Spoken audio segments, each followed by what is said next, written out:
what's the piece of advice you give? Usually men in their 20s, early 30s. Cry more. So I think a lot of men like me, hetero cis men, white even, we have a lot to learn from what many collectives, women, men, non-binary people are leading.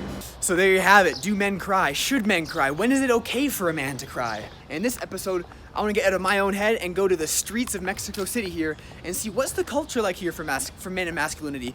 Is it okay to cry here in Mexico? Do you have to be the tough guy? What's it really like? So we're gonna go out today and let's see what we get. Hey everybody, we're back with Pablo from Mexico City, and we're gonna talk about masculinity again today. So first of all, Pablo, what's your name, where you're from, and what's been your experience with masculinity in this culture here?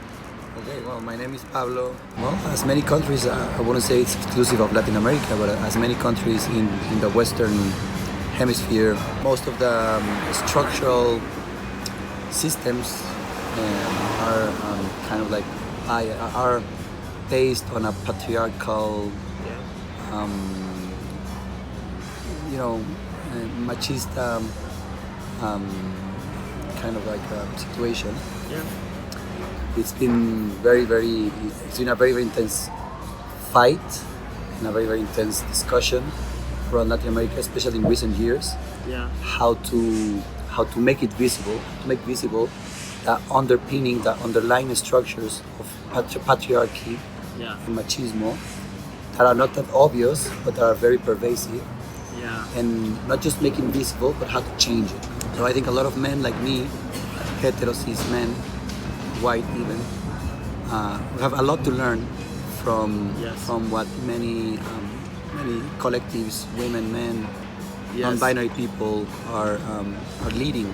Yes. You know? And so the last years in Latin America have been an awesome experience of the struggles, of resilience, of raising their voices in Argentina, in Chile, in Mexico. Yeah. So I think we're living in a very intense moment right now, discussing these topics. Yes, I love it. Well, thank you very much. And I really just have one question I want to ask you, because it's the question of the day today, is when is it okay for a man to cry? Whenever it's his emotions leads them to. I cry a lot. You cry a lot? I cry a lot. How often do you cry? Whenever my heart is broken. Or, How often does your heart get broken? well, it's been recently broken, so Oh, yes. I spent several weeks in a fragile situation, and I am very blessed with a lot of female friends, a lot of women friends, girlfriends, but in the sense of like friends. Yes. Is we can open up to women, but can we cry in front of other men that we respect? You can, you should. Do you? Well, so I don't know, like, there's a lot of like interesting dynamics in masculinity. Definitely. I experience them just as much as you probably do too. Yeah. Yes. I would say like in a group of men, for many, many years, I've experienced certain like homoerotic, veiled approach to feelings, you know? Yes. So you never talk directly about what you're feeling, but there are like very indirect ways. Indirect ways. Yes. The other day we were in a restaurant, and there was these three guys completely drunk, touching each other. One of the guys was like feeding the other guy with a spoon. Okay.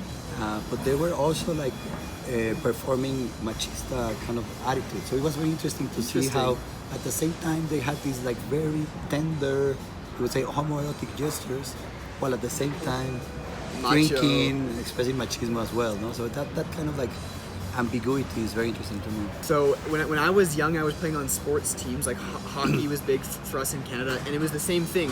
The guys would be very like macho, but they'd also like slap you on the ass. Yeah, it's like great job, you know.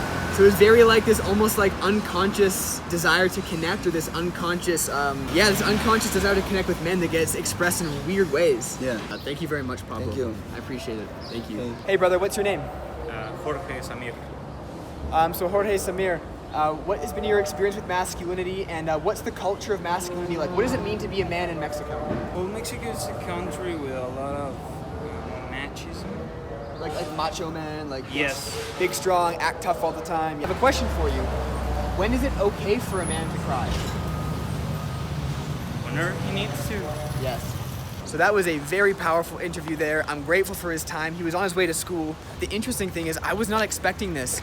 I was expecting someone to say it's not okay to cry, but they both, these two guys, they both said it's okay to cry. So for me, that's just telling me that there's actually, like, men actually do cry, but for some reason it's not talked about. And that's exactly one of the reasons why I'm making this video, to make it okay, make it socially acceptable to cry as a man. Because both of these guys, they've also talked about how in Mexico, at the very least, there is this macho man mentality. You have to be macho, tough all the time and strong. And there's definitely this as well in Canada and the US. Men just having to be strong and, you know, stoic and never showing emotions. And that's just not how life is. Excuse me, brother. Do you speak English? Yes. Yes. Yes. Hi, what is your name? Louis. Louis Brett. Nice to meet you. So did you grow up in Mexico? Yes, born and raised. Born and raised. Okay, interesting culture. So what is the culture of masculinity like in Mexico? What are men like, especially when it comes to feeling okay to express emotion? Men in Mexico. Overall, terrible, super toxic, and I feel like most men aren't really comfortable with sharing emotions and like showing them overall. And why do you think men hold back expressing emotions? What are they afraid of? That it's somehow people will see them as less of a man. It's this toxic, macho, alpha male way of thinking. Yes. And I'm curious, if you're open to share, what was a time in your life when that affected you personally? Like, say, growing up in school, I know for myself, I would feel like I had to not only be an alpha male myself, but even take others down. But my gut was saying, don't be mean to them. But I would feel pressure to do that. Like, that's an example of how it affected me. How has it affected you in your life?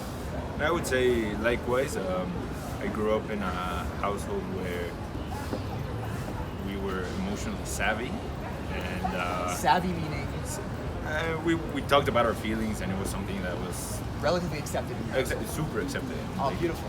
but at school it wasn't the same, you know. So Right. like I At had home. to put on some kind of facade, so Yes. mask at school, Yes. where what was acceptable at home and what was normal and everyday stuff at school Yes. sometimes it wasn't. Yes. Like I mean, growing up as a teenager, you want to be accepted. You want to see some kind of kinship to your friends and Yes. to others around you. Yes. Some things you have to manage, and at least for me, as I grew up, I started caring less and less about what people thought. Yes. That's very relatable. Me too. So last question here. Do you have a brotherhood, a space where you can go share your feelings with men that you go to regularly? And if you don't, is it something that you see value in? I do. Thankfully, most of my friends are really accepting and really open about it. Yes. So I feel super confident talking to them about my feelings, about Yes. things that sometimes you wouldn't share with everyone else. And I would say to everyone, go and get yourself friends like that. And if you have one piece of advice to give to the men watching, what's the piece of advice you give? They're usually men in their 20s, early 20s. Cry more. Cry more. Cry more. My fucking man. Thank you. Nice to I meet you, appreciate man. your time. Thank you. You know what? I actually decided I'm going to end this interview podcast. Not podcast. I do too much videos. I got to get my shit straight. I'm going to end this YouTube video right here, and I'm going to end it here because I'm very happy with what I saw today. And I'm going to paint this YouTube video as like men should cry. And if all three men that talk to me today say it's okay to cry, I want to leave the video at that. Fuck diversity. Let's go all in on one viewpoint. Men, it's okay to cry. Let yourself cry. If you're somebody in your life who you feel ashamed for it, or you're holding yourself back, or you suppress it, you learn that somewhere. Babies cry with no problem. It's a parent or a culture that says, shut the fuck up, stop, shh, fuck you, put you in the corner, stop crying, be a good boy. We learn this. And so if you're someone who realizes you have blocks to cry or express yourself or feel your emotions, please be compassionate to yourself. Give yourself time and space, because as you do tap into that part of yourself, oh my God, you're gonna be unlocking magic, absolute magic for yourself. As you begin to allow yourself to cry, you can build better relationships because you're in touch with your heart. You can now create relationships with people. You're tapped into empathy. You're tapped into compassion. This helps you earn more money because business is a relationship. This helps you have deep relationships because if you're connected to your heart, you can give. And any great relationship, you go to give, not to take. So tapping into your emotions, it's not just doing it for the sake of it. You feel more light, you feel more connected to yourself, but you also build what you really want, which most people is more money in business and better relationships. So with that, I'm signing off. Thank you for watching. Until next time, my friends, live a life that's true to you. Peace.